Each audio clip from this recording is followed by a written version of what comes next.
Hello बच्चों।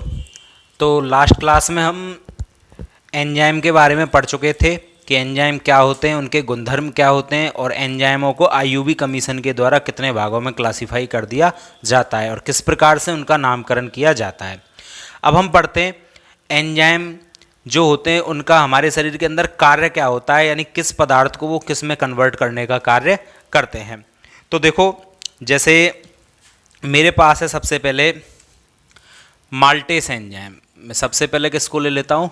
Maltase enzyme को। अब ये माल्टेस एंजाइम का काम क्या होता है? माल्टेस एंजाइम जो माल्टोस है, माल्टोस जो होता है उसको कन्वर्ट कर देता है किस में? ग्लूकोस में। किस में कन्वर्ट कर देता है? ग्लूकोस में। ठीक है। और वैसे इतना ज़्यादा ज़रूरी नहीं है, लेकिन पूछे कोई तो यीस्ट में या खमीर में ये पाया जाता है। कौन सा एंजाइम? Maltase enzyme. ठीक है। ग्लूकोस नहीं पाया जाता, माल्टेस एंजाइम पाया जाता है। नेक्स्ट नंबर 2 पर जैसे एमाइलेस एंजाइम। Amylase enzyme. अब ये जो एमाइलेस एंजाइम होता है ये उदर में होता है, यानी कि पेट में होता है और जठर रस के अंदर होता है। वैसे ये इंपॉर्टेंट नहीं है इनको कि आप याद करो, मेन इंपॉर्टेंट है इनका वर्क क्या होता है, किसको किस में कन्वर्ट करने का काम करते हैं। तो अभी आपने पढ़ ही लिया था कि जो एमाइलेस एंजाइम होता है यह स्टार्च जो होता है उस स्टार्च को कन्वर्ट कर देता है ग्लूकोस प्लस माल्टोस में। ठीक है। ग्लूकोस और माल्टोस में कन्वर्ट करने का कार्य करता है कौन? Amylase enzyme. ठीक है। एक आपने अभी पढ़ा था लाइपेस एंजाइम। लाइपेस एंजाइम ये भी आपका उदर में जठर रस के अंदर पाया जाता है। ठीक है। इसका काम क्या होता है? ये जो एंजाइम है ये क्या करता है? बसा जो होती है, लिपिड या बसा, लिपिड या बसा जो होती है उसे कन्वर्ट कर देता है ग्लिसरॉल, ग्लिसरॉल में कन्वर्ट कर देता है, या फिर बसीय अम्ल, ग्लिसरॉल प्लस बसीय अम्ल में उसे कन्वर्ट करने का काम करता है। कौन? Lipase enzyme. ठीक है। चलो नेक्स्ट आता है हमारा 4th नंबर पर, हम ले लेते हैं यूरिएज एंजाइम या यूरिएस एंजाइम। यूरिएस एंजाइम क्या करता है? ये यूरिया को अमोनिया में कन्वर्ट कर देता है। यूरिया को किस में कन्वर्ट कर देता है? अमोनिया में, और कार्बन डाइऑक्साइड गैस यहाँ पर रिलीज हो जाती है। यूरिएस एंजाइम का ये काम होता है। ठीक है। नंबर 5 पर हम ले लेते हैं आपका, देखो स्टार्टिंग में मैं बता चुका था, एक था आपका पेप्सिन एंजाइम।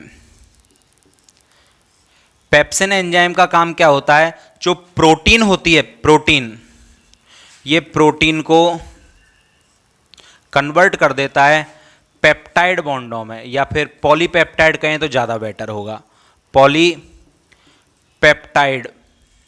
बंध में कन्वर्ट कर देता है। ठीक है। अब एक एंजाइम होता है आपका ट्रिप्सिन। ठीक है। और साथ में ही पेप्सिन, वो सॉरी प्रोटीएस भी ले लो। पेप्सिन और प्रोटीएस दोनों का सेम ही काम है। इस कारण ये एंजाइम क्या करते हैं? जो प्रोटीन होता है इसको एमिनो अम्लों में या अल्फा एमिनो अम्लों में कन्वर्ट करने का कार्य करते हैं। कौन से एंजाइम? ट्रिप्सिन और प्रोटीएस। ठीक है। नेक्स्ट 7 नंबर पर मैं ले लेता हूं यहां पर आपका यूरिएस, पेप्सिएट, ट्रिप्सिन एंजाइम। इसके बाद आता है इनवर्टेस एंजाइम। इनवर्टेस एंजाइम का काम क्या होता है? इनवर्टेस एंजाइम आपका सुक्रोस जो होता है, सुक्रोस, इस सुक्रोस को कन्वर्ट कर देता है यह ग्लूकोस में प्लस फ्रक्टोस में। ग्लूकोस और फ्रक्टोस में कन्वर्ट कर देता है किसको? सुक्रोस को। ठीक है। नेक्स्ट आपका 8 नंबर पर मैं ले लेता हूं लैक्टेस एंजाइम। ये आपने पढ़ लिए हैं जब हमने कार्बोहाइड्रेट पढ़े थे, जब इन्वर्टेस और लैक्टेस एंजाइम मैंने आपको बोले थे। लैक्टेस एंजाइम का काम क्या होता है? ये जो लैक्टोस होता है इसको कन्वर्ट कर देता है किसमें? Glucose plus galactose. गैलेक्टोस में कन्वर्ट कर देता है। कौन सा एंजाइम? Lactose enzyme. ठीक है, एक 9 नंबर पर मैं ले लेता हूं रेनिन। रेनिन एंजाइम का पनीर उद्योग में बहुत ज़्यादा वर्क होता है, क्योंकि यह दूध जो होता है, दूध को फाड़ने के काम में आता है, दूध को फाड़ देता है ये, और दूध जब फटता है तो उसका क्या बनता है? छेना या पनीर बन जाता है। तो इसमें ये बहुत ज़्यादा काम आता है। एक आपका होता है 10 नंबर पर टाइलिन एंजाइम या टाइलिन एंजाइम। जो टाइलिन एंजाइम है ये क्या करता है? लार में पाया जाता है। ठीक है, और हमारे शरीर में क्या करता है? जो लार होती है उसमें स्टार्च उपस्थित होता है, उसको ये माल्टोस में कन्वर्ट कर देता है, यानी कि पॉलीसैकेराइड जो होते हैं, पॉलीसैकेराइड, जैसे स्टार्च, भाई सेलुलोज तो तुम खाते नहीं हो, तो स्टार्च को ये किस में कन्वर्ट कर देता है? माल्टोस में कन्वर्ट कर देता है। और इसी कारण हमको थोड़ी सी क्या है, जो रोटी का निवाला होता है या हम जो कुछ खाते हैं उसको बहुत ज़्यादा देर तक चबाएं और उसमें स्टार्च है तो वो हमें हल्का सा मीठा लगने लग जाता है। ठीक है, तो ये आपके क्या है, कुछ इंपॉर्टेंट एंजाइम है और उनके ये वर्क हैं। ठीक है, एक एंजाइम और ले लेते हैं हम यहाँ पर, deoxy ribose, deoxy ribo nucleus,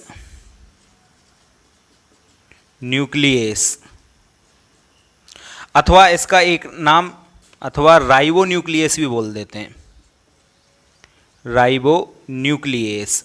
अब आपको पता है डीऑक्सी राइबो न्यूक्लियस डीएनए में, राइबो न्यूक्लियस आरएनए में। तो इनका काम क्या होता है? जो डीएनए होता है, डीएनए या आरएनए, ठीक है, डीएनए में तो ये और आरएनए में राइबो न्यूक्लियस वाला, इसे ओलिगो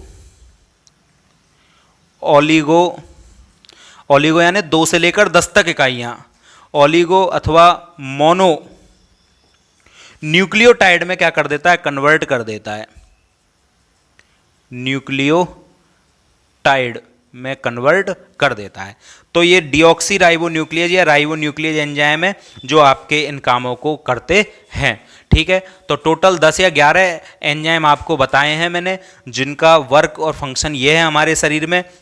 इसके अलावा कुछ कार्बनिक एनहाइड्रेस एंजाइम भी होते हैं जो कि H2CO3 जो होता है उसको H2O + CO2 में कन्वर्ट करने का कार्य करते हैं। तो आप जल्दी से इनका एक स्क्रीनशॉट ले लो और फिर उसके बाद इनको कॉपी कर लेना। ठीक है, तो स्क्रीनशॉट ले लिया होगा आपने, मैं अब इनको इरेज कर रहा हूं। चलो, तो अब एंजाइमों का कार्य हमने देख लिया कि एंजाइम हमारे शरीर में क्या कार्य करते हैं। उसके बाद अब बात आती है कि जो एंजाइम होते हैं, ये एंजाइम का क्रियाविधि जो होती है, एंजाइम की जो वर्क करने की प्रोसेस होती है, क्रियाविधि होती है, वो कैसे होती है और ये हमारे शरीर में कैसे क्रिया करते हैं। तो एंजाइमों की क्रियाविधि को हम 2 भागों में क्लासिफाई करते हैं, या एंजाइमों की जो क्रियाविधि है, टॉपिक है हमारा एंजाइमों की क्रियाविधि। एंजाइमों की जो क्रियाविधि है इसे हम ताला चाबी सिद्धांत के नाम से भी जानते हैं। ताला चाबी सिद्धांत कैसे? जैसे कोई रासायनिक अभिक्रिया चल रही है, ठीक है, तो उस रासायनिक अभिक्रिया को करने के लिए एक एंजाइम की हमें रिक्वायरमेंट होती है, जो जैविक अभिक्रिया, जीवों के शरीर में होने वाली अभिक्रिया। अब उस अभिक्रिया को उत्प्रेरित करने के लिए एक एंजाइम डाला जाता है। तो एंजाइम एक ही अभिक्रिया को उत्प्रेरित करता है, ठीक है, उस अभिक्रिया को दूसरा एंजाइम उत्प्रेरित नहीं कर पाता है। तो ताला चाबी सिद्धांत क्या है? जैसे एक विशेष ताले के लिए एक विशेष चाबी बनाई जाती है, इसी प्रकार एक अभिक्रिया के लिए एक एंजाइम होता है। एंजाइम क्या करते हैं? अभिक्रिया के लिए एक सांचे का काम करते हैं, मतलब एक जगह होती है, उस पर कुछ रंध्र या गुहिकाएं पाई जाती हैं, क्रियाकारक अणु आते हैं, उस पर इकट्ठे होते हैं और वहाँ से क्रिया करके उत्पाद में कन्वर्ट होने लग जाते हैं। जैसे देखोगे आप ध्यान से कि मान के चलो ये मेरे पास एक एंजाइम है जिसकी मैं स्ट्रक्चर आपके आगे बना रहा हूँ, ठीक है, ई जैसा ही बना दिया मैंने। अब ये तो क्या है मेरे पास एंजाइम, शॉर्ट में लिखूंगा मैं इसको एंजाइम फॉर ई, ठीक है। और एक मेरे पास क्रिया कारक है, ये मेरे पास मान के चलो कोई क्रिया कारक है जिसको मैं शॉर्ट में सबस्ट्रेट लिख देता हूं एस। अब ये एंजाइम और क्रिया कारक आपस में क्रिया करते हैं। अब एंजाइम के क्या है, कुछ सक्रिय सतह, इन पर कुछ फंक्शन ग्रुप वगैरह पाए जाते हैं, कोटर होते हैं, रंध्र या गुहिकाएं होती हैं, और इन रंध्र या गुहिकाओं में ये आकर यहाँ पर ज्वाइंट हो जाता है। तो एंजाइम जो है इसकी सतह में आकर जो क्रिया कारक है वो फिट हो जाता है, और इस तरह से ये यहाँ पर क्या है, फिट हो गया है इसमें, ठीक है। ये दोनों आपस में ऐड हो गए, इसे एंजाइम सबस्ट्रेट शॉर्ट में बोला जाता है सक्रियत संकर, सक्रियत संकर, ठीक है, सक्रियत संकर के नाम से जाना जाता है। एंजाइम सबस्ट्रेट मध्यवर्ती बोला जाता है, हिंदी में सक्रियत संकर बोल देते हैं। लास्ट में जब ये क्रिया करता है तो अब इसको सांचा यानी जगह मिल गया, उसमें फिट हो गया सांचे में ये, और क्रिया करने के बाद जब ये अलग होता है तो एंजाइम तो आपको पता है अभिक्रिया में भाग तो लेते हैं लेकिन चेंज नहीं होते, यानी कि पुनः प्राप्त हो जाते हैं। और जो ये मेरे पास क्रिया कारक था, ये क्रिया कारक किस में कन्वर्ट हो जाता है, एक प्रोडक्ट में कन्वर्ट होने लग जाता है, और इस तरह से ये प्रोडक्ट में बदल जाता है। तो एंजाइम अलग आ जाते हैं और ये मेरे पास क्या प्राप्त हो जाते हैं, उत्पाद। तो कहने का मतलब क्या है कि एंजाइम उत्प्रेरण क्रिया विधि में एंजाइम एक सांचे की तरह कार्य करते हैं, जिसमें कोई क्रिया कारक आकर क्रिया करता है, वहां पर रुकता है, क्रिया करता है, और एंजाइम मध्यवर्ती उत्पाद बनाता है। ये उत्पाद पुनः एंजाइम और उत्पाद में कन्वर्ट हो जाते हैं, और इस तरह से हमें प्रोडक्ट मिल जाता है। एक वैज्ञानिक हुआ था माइकलिस, ठीक है, माइकलिस नाम का एक साइंटिस्ट हुआ था, और इसने क्या किया था, एंजाइम उत्प्रेरण जो क्रिया विधि थी उसको 4 भागों में क्लासिफाई कर दिया था। तो माइकलिस और इसके साथ एक और था मेंटन, माइकलिस और मेंटेन के अनुसार जो एंजाइम उत्प्रेरण क्रिया विधि है इसको 4 भागों में क्लासिफाई किया जाता है। कौन कौन से 4 भाग होते हैं? पहला पॉइंट, एंजाइम सबसे पहले क्रिया कारक से यानी कि क्रियाधार से क्रिया करके एंजाइम मध्यवर्ती उत्पाद बनाता है, ठीक है। इसे यदि मैं हिंदी में लिखूं तो हिंदी में क्या है कि एंजाइम क्रिया कारक से क्रिया करके एंजाइम क्रियाधार मध्यवर्ती बनाता है। यह पहला स्टेप है। दूसरा स्टेप क्या हो जाएगा, जो एंजाइम क्रियाधार मध्यवर्ती है यह टूटेगा और टूटकर एंजाइम क्रियाधार मध्यवर्ती एंजाइम इंटरमीडिएट बना लेता है। कैसे? ES कन्वर्ट हो जाता है EI में, एंजाइम इंटरमीडिएट में कन्वर्ट हो जाता है। तीसरा प्रोसेस, अब मैं लैंग्वेज नहीं लिख रहा हूं, एंजाइम इंटरमीडिएट जो है वो एंजाइम प्रोडक्ट मध्यवर्ती में कन्वर्ट होता है। और लास्ट स्टेप में क्या होता है कि एंजाइम प्रोडक्ट मध्यवर्ती है वो एंजाइम प्लस प्रोडक्ट में टूट जाता है और एंजाइम हमें दोबारा से प्राप्त हो जाता है। तो क्या बताया था, सबसे पहले एंजाइम अपनी सतह उपलब्ध करवाएगा, क्रिया कारक आकर उस पर ज्वाइंट हो जाएगा, एंजाइम मध्यवर्ती या एंजाइम सबस्ट्रेट बन जाएगा। ये एंजाइम सबस्ट्रेट जो है ये एंजाइम इंटरमीडिएट यानी एंजाइम मध्यवर्ती, इसको बोलते हैं एंजाइम मध्यवर्ती, इसको एंजाइम क्रियाधार बोलते हैं। तो एंजाइम क्रियाधार एंजाइम मध्यवर्ती में टूट जाता है। एंजाइम मध्यवर्ती फिर एंजाइम प्रोडक्ट का निर्माण करता है और enzyme product enzyme plus product में कन्वर्ट हो जाता है। तो इस तरह से माइकलिस और मेंटन के द्वारा एंजाइम और सबस्ट्रेट क्रिया विधि को 4 भागों में क्लासिफाई कर दिया जाता है और इस तरह से ये पूरी प्रोसेसिंग आपकी कंप्लीट होती है कि एंजाइमों की क्रिया विधि क्या है। मेनली आप ये याद रखोगे, ताला चाबी सिद्धांत के नाम से इसको जाना जाता है, ठीक है। तो इस तरह से 4 पार्टों में ये एंजाइम उत्प्रेरण क्रियाविधि कंप्लीट हो जाती है। और यहाँ पर ध्यान देने वाली बात सबसे इंपॉर्टेंट कौन सी है कि एंजाइम जब भी क्रिया करता है तो वह जो अभिक्रिया का पथ होता है उसकी जो सक्रियण ऊर्जा है उसको क्या कर देता है, कम कर देता है। उत्प्रेरक के बारे में कहा जाए या एंजाइम के बारे में कहा जाए, एक ही लाइन इंपॉर्टेंट रखती है कि एंजाइम अभिक्रिया के अंदर अभिक्रिया की सक्रियण ऊर्जा के मान को कम कर देता है या एक वैकल्पिक मार्ग का निर्माण करता है और अभिक्रिया के वेग को बढ़ा देता है। तो इस संपूर्ण प्रोसेसिंग के दौरान वह यही कर रहा है। और डायग्राम मैंने आपको लास्ट क्लास में बता ही दिया था कि इस तरह से एंजाइम क्या करता है, जैसे एक कोई अभिक्रिया ये चल रही है आपकी और इस अभिक्रिया के लिए इस एनर्जी की रिक्वायरमेंट है, ये रिएक्टेंट, ये आपका प्रोडक्ट, और यहाँ से यहाँ तक जो आपकी एनर्जी है वो क्या है, एक्टिवेशन एनर्जी। ठीक है, एक्टिवेशन एनर्जी बोलते हैं। अब जैसे ही मैं इसमें एंजाइम डालूंगा तो एंजाइम क्या करेगा, इस पथ को शॉर्टकट कर देगा और इसके लिए इतनी एनर्जी की क्या होगी, रिक्वायरमेंट होगी। ये एक्टिवेशन एनर्जी क्या हो जाएगी, 2।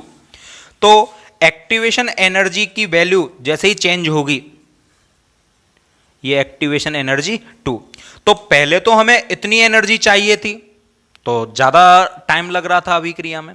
जैसे ही एंजाइम डाल दिया, इसने एक वैकल्पिक मार्ग का निर्माण कर दिया, एक्टिवेशन एनर्जी की वैल्यू को कम कर दिया, और एक्टिवेशन एनर्जी की वैल्यू यदि कम हो गई तो ये शॉर्टकट मार्ग मिल गया, जिससे रिएक्टेंट तुरंत किस में कन्वर्ट होने लग जाता है, प्रोडक्ट में।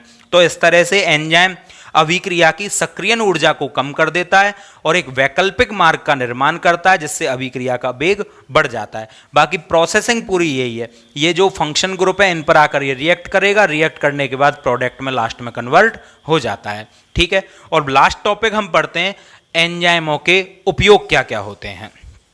तो देखोगे मेनली एंजाइम का उपयोग तो पाचन से रिलेटेड होता है।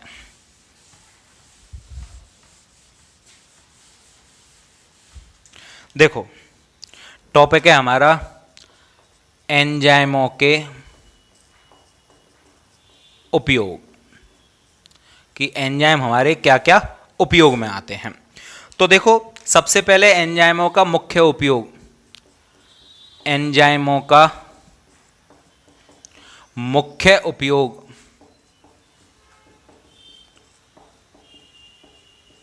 पाचन में सहायता प्रदान करना होता है। ये क्या करते हैं, पाचन में रिलीफ देते हैं। नंबर 2 बात, एल्कोहली पेय पदार्थ जैसे बियर, शराब, ठीक है, और भी होते हैं, इत्यादि के निर्माण में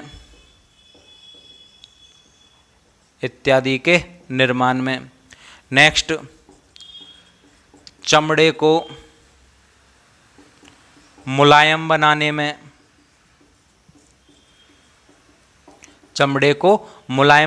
भी इनका उपयोग किया जाता है।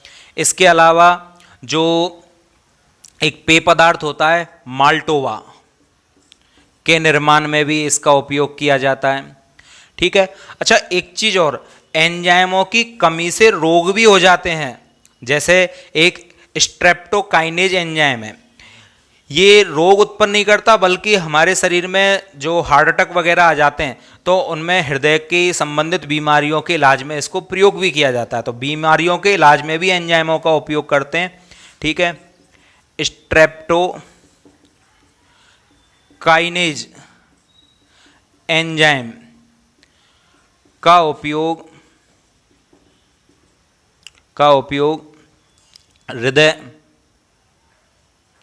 से संबंधित बीमारियों के इलाज में किया जाता है। क्यों किया जाता है, जैसे अटैक वगैरह आता है तो ये क्या करता है, जो रक्त के थक्के होते हैं, रक्त के थक्कों को घोलने में सहायक होता है। रक्त के थक्कों को घोलने में सहायक होता है कौन सा एंजाइम, स्ट्रेप्टोकाइनेज एंजाइम। तो हृदय रोग के उपचार में इसका उपयोग किया जाता है। ठीक है, अब हृदय से संबंधित बीमारी जो भी है उनमें स्ट्रेप्टोकाइनेज दिया जाता है। इसी प्रकार जैसे हार्ट अटैक वगैरह आ जाता तो एस्प्रिन टैबलेट भी दी जाती है, वो भी जो रक्त के क्लॉट होते हैं उनको भी घोलने में क्या होते हैं, सहायक होते हैं और रक्त को पतला कर देते हैं, जिससे उसकी स्पीड बढ़ जाती है और क्लॉट कहीं जम रहा होता है तो उसे स्पीड से निकाल देती है। तो on the spot aspirin tablet दी जाती है, किसके लिए, यदि किसी के हार्ट अटैक वगैरह आ जाता है तो। ठीक है, चलो वैसे बायोलॉजी से रिलेटेड टॉपिक है, इसे डिटेल में आप बायोलॉजी में ज़्यादा पढ़ोगे। मेनली यहाँ तो मैं केवल केमिस्ट्री से पढ़ा रहा हूँ, लेकिन वैसे आप देख रहे हो 3-4 दिन से प्योर बायोलॉजी ही चल रही है हमारी केमिस्ट्री में। नेक्स्ट बात आती है कि एंजाइमों का उपयोग रोगों की रोकथाम में भी किया जाता है। जैसे एक रोगों की रोकथाम में हमने स्ट्रेप्टोकाइनेज एंजाइम का उपयोग कर लिया। एक एंजाइम हमारा होता है, एल्बिनिज्म बीमारी होती है, ये ट्रायोसिनेज नाम का एक एंजाइम होता है, ट्रायोसिनेज। ये ट्रायोसिनेज की कमी से हमारे शरीर में एल्बिनिज्म नामक बीमारी हो जाती है। ठीक है, इंपॉर्टेंट है, 1 नंबर का क्वेश्चन पूछ लिया जाता है। तो ट्रायोसिनेज एंजाइम की कमी से एल्बिनिज्म नामक बीमारी हो जाती है और इस एल्बिनिज्म नामक बीमारी को रोकने के लिए या कम करने के लिए हमें भोजन के साथ ट्रायोसिनेज एंजाइम की आवश्यकता होती है। हमें ये एंजाइम भोजन के साथ लेना पड़ता है, जिससे एल्बिनिज्म नामक बीमारी को कंट्रोल किया जा सकता है। ठीक है, तो ट्रायोसिनेज एंजाइम जो होता है इसे भोजन के साथ ग्रहण किया जाता है, जिससे एल्बिनिज्म नामक बीमारी को कंट्रोल किया जाता है। तो ये एंजाइमों के मेनली उपयोग होते हैं और यहाँ पर आकर आपका एंजाइम टॉपिक कंप्लीट हो जाता है। इस तरह से हमारे इस चैप्टर के 4 टॉपिक पूरी तरह से कंप्लीट हो चुके हैं। अब विटामिन और हार्मोन 2 टॉपिक हमारे बचे हैं, जो नेक्स्ट 2 क्लासों में आपके कंप्लीट हो जाएंगे। आज के लिए इतना ही। Thank you very much.